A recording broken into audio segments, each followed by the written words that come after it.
بسم اللہ الرحمن الرحیم۔ میرے پاکستانیوں، یہ خوف کی فضا اسی دن کے لیے بنا رہے تھے کہ جب وہ پاکستان کے مقبول ترین لیڈر عمران خان کو گرفتار کرے تو یہ سمجھے تھے کہ قوم نہیں نکلے گی، قوم کے اوپر اتنا پریشر ڈالو، اتنا میڈیا کے اوپر قدغنیں ڈالو، اتنا لوگوں کو ہراساں کرو، ان کو جیلوں میں ڈالو، ان کے گھر توڑو کہ جب وہ ایسا اقدام کرے تو لوگ سڑکوں پر نہ نکلے۔ میرے پاکستانیوں، آپ کو آپ کے لیڈر عمران خان نے کہا تھا کہ آپ نے خود فیصلہ کرنا ہے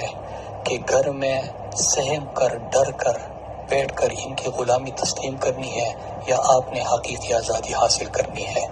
میرے پاکستانیوں، جیسا کہ ہماری لیڈر نے ہمیں سکھایا ہے کہ آپ نے ہمیشہ پرامن رہنا ہے۔ آپ سب نے بڑی تعداد میں پورے پاکستان میں نکل کر ہاتھ میں پلے کارڈز اٹھا کے حقیقی آزادی کا اور عمران خان کی رہائی کا مطالبہ کرنا ہے۔ آپ نے پرامن رہنا ہے، کیونکہ ان کو بہانا چاہیے کہ کوئی ایسی سچویشن یہ کریٹ کرے جس طرح انہوں نے 9 مئی کو کیا تھا اور پھر کارکنوں کے اوپر، میڈیا کے اوپر اور تحریک انصاف کے اوپر اور عوام کے اوپر ظلم و ستم کے پہاڑ ڈھائے۔ میرے پاکستانیوں، فیصلہ آپ کو کرنا ہے کہ آپ نے غلام رہنا ہے یا آپ نے حقیقی آزادی حاصل کرنی ہے۔ جس نام پر ہم نے یہ مملکت خداداد پاکستان حاصل کیا تھا کہ پاکستان کا مطلب کیا؟ لا الہ الا اللہ، اور لا الہ الا اللہ کا مطلب کہ اللہ کے سوا کسی کے سامنے نہیں جھکنا۔ میرے پاکستانیوں، پرامن انداز میں اپنے لیڈر کے لیے اور اپنے ملک کی حقیقی آزادی کے لیے باہر نکلو۔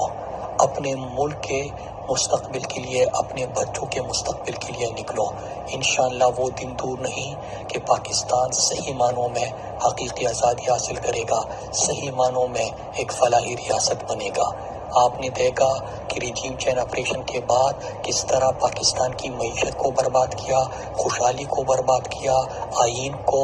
انہوں نے ردی کی ٹوکری میں ڈالا، قانون کا ستیہ ناش کیا، عدالتوں کے فیصلے کو نہیں مانتے، الیکشن سے یہ بھاگتے ہیں، عوام سے یہ بھاگتے ہیں۔ لیکن کب تک یہ عوام سے بھاگیں گے؟ آپ نے آئین اور قانونی حق جو آپ نے یہ نہیں مانتے، لیکن ہم آئین اور قانون کو ماننے والے ہیں۔ آپ نے آئین اور قانون کے مطابق اپنا احتجاج ریکارڈ کرنا ہے، اور انشاءاللہ ہم جب متحد ہوں گے، اکٹھے ہوں گے، تو پاکستان کو کوئی بھی غلام نہیں رکھ سکتا۔ پاکستان اپنی حقیقی منزل کو انشاءاللہ پہنچے گا۔ میں اپنی ماؤں، بہنوں، بیٹیوں سے، اپنے بزرگوں سے اپیل کرتا ہوں کہ آپ نے اپنے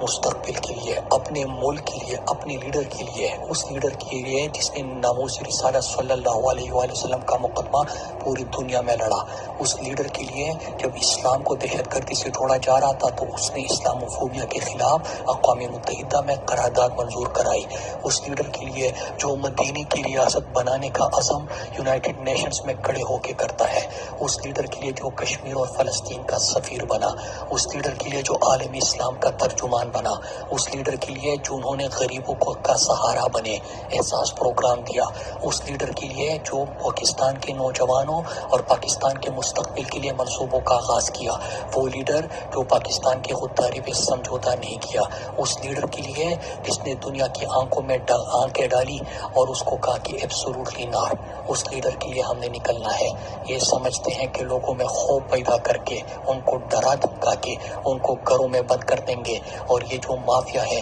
یہ پاکستان کے اوپر اس طرح حکومت کرتا رہے گا، اس طرح ظلم و ستم کرتا رہے گا۔ یہ نہیں ہو سکتا کہ ملک کے مفرور اور اشتہاری اور بگوڑا لندن میں بیٹھ کے منصوبی بنائے اور یہ تمام ادارے اس پر عمل درآمد شروع کرنے کے لیے پاکستان کے مقبول ترین لیڈر عمران خان کو، جو سچے ہیں، جو جانتدار ہے، جو امانتدار ہے، اس کو جیل میں ڈالے۔ آپ نے اس کے خلاف نکلنا ہے۔ عمران خان نے ساری زندگی پاکستان کا مقدمہ لڑا، پاکستان کے بہتر امیج دنیا تک پہنچایا